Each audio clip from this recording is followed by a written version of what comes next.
4 പതിറ്റാണ്ട് തെന്നിന്ത്യൻ സിനിമാ രംഗത്ത് സജീവമായിരുന്ന പ്രിയ നടൻ അന്തരിച്ചു. 83 വയസ്സിലാണ് തെലുങ്ക് നടൻ കോട്ട ശ്രീനിവാസറാവു അന്തരിച്ചത്.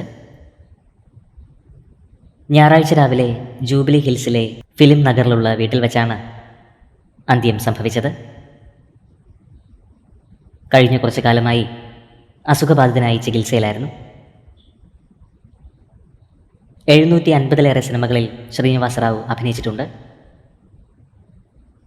വില്ലൻ വേഷങ്ങളിലും ഹാസ്യവേഷങ്ങളിലും ഒരുപോലെ തിളങ്ങി. 2015 രാജ്യം പത്മശ്രീ നൽകി ആദരിച്ചിരുന്നു. പ്രിയ നടന് പ്രണാമം അർപ്പിക്കുകയാണ് സിനിമാ ലോകം. 83 വയസ്സായിരുന്നു. ആത്മാവിന് നിത്യശാന്തി ലഭിക്കട്ടെ എന്ന് നമുക്ക് പ്രാർത്ഥിക്കാം.